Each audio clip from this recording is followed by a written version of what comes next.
So what I wanted to talk about today is training when you're getting older. I'm going to be 54 later this year, and my training has had to change a lot because of the fact that I am getting older. The other thing that I want to talk about is training with injuries and also training with Raynaud Syndrome, which is a medical condition that I have that's actually affected by the cold. It's a circulation problem in my hands and my feet, but it's also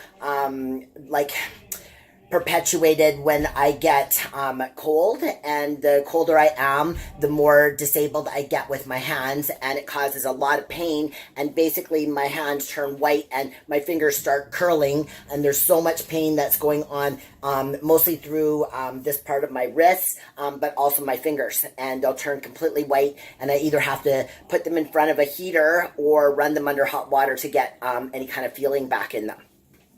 So as I get older, my strength has been going down, and which is very hard on the ego.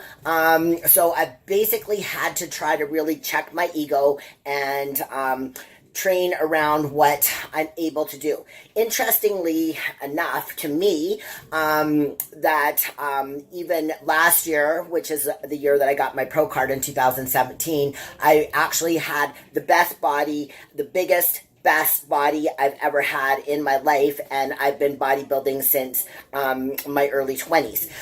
So I think that you can get better, and with age, even though you are fighting gravity, nature, and most of us dealing with a lot of injuries. So I actually saw a video of Kai Green that I really liked, and him talking about his training and how his training has changed, and how he said that, when he was younger, he used to go into the gym and, lifting these crazy weights, and then there'd be like older guys in there, and they'd be going, oh yeah, I remember when I was younger, and I used to, lift weights like that. And Kai said in his own mind, he goes, buddy, you never lifted weights like this. And, he says, and now he's one of those guys. Well, I'm in that same situation. It's really hard because I look at, Instagram and all these different things, and I see these girls lifting this weight, and I remember back when I was, in my heyday, and I was a United States national champion powerlifter, and in 1991, I beat the reigning world champion by 92 pounds, my second time on a powerlifting platform at U.S. Nationals. Powerlifting nationals, and that was only my second meet, right? So, coming from that kind of background and getting to where I am in my life right now, it's a little bit of a hard pill to swallow. The other thing is when I took 9 years off competing in bodybuilding when I had my son, and when I came back to training to compete again in 2008, I started going like gangbusters. It's not like I ever stopped training. I still continue to train, but my training obviously wasn't what it was when I was younger. So when I came back to training and I started training harder and I started lifting heavier weights, I actually got tennis elbow. I got tennis elbow in one elbow, and then shortly after I got tennis elbow in another elbow. So, that actually was actually... was actually beneficial for my physique, because I've always had such a good upper body.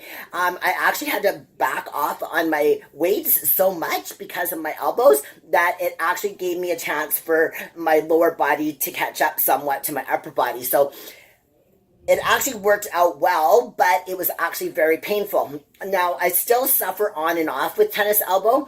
So there's a lot of things that I had to do in order to work around that I still have to do today, even though it's 10 years later after I got it. So one of the biggest things that I figured out is using straps, okay? These straps right here are the best straps I've ever used ever in my life. WSF by Grip Tech. These ones, it's www.worldstandardfitness.com. These have rubber in the strap, and this helps a lot with you being able to hold things, which in turn will help you with your elbows, because it's that gripping of the bar or the machine or the dumbbell that actually activates the tennis elbow.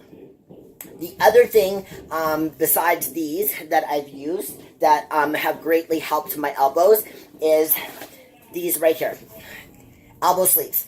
These things are awesome. They helped me so much.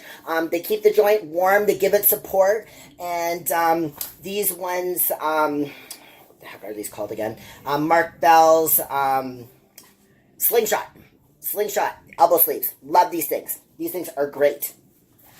Okay, the other thing that I use, and this actually also helps me with my Raynaud syndrome, is gloves. Okay, so, you know, there's a lot of, especially for women, I find a lot of crappy gloves out there because they're more catering to, oh, they look cute. But you want things that are really, really well padded.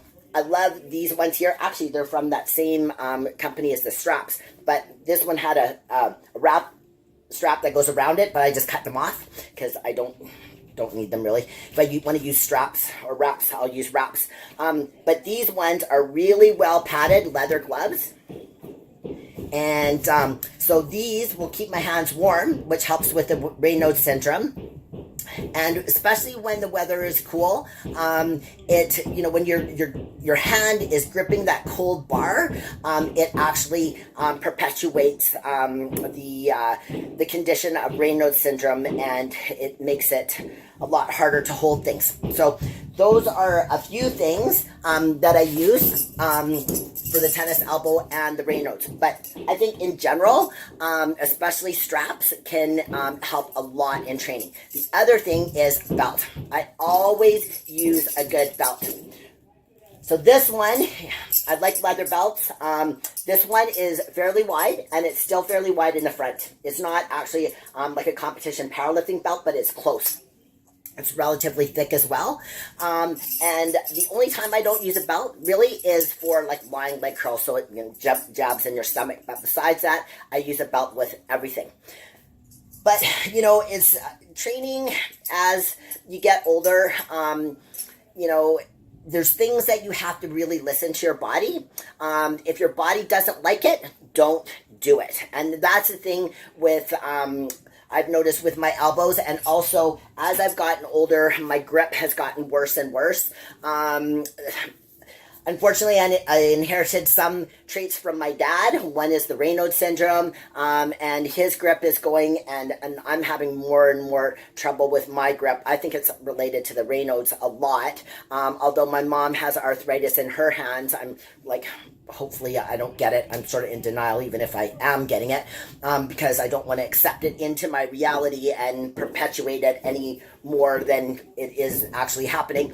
So again, I just work around these things. So if there's things that are hurting me, and some things will hurt me one day and the next day they don't. So you kind of have to listen to your body, and you have to gauge your body from day to day, depending on what's going on. So those are like a few things that I hope will help somebody else in their training to work around these different medical conditions and, of course, getting older. So happy training.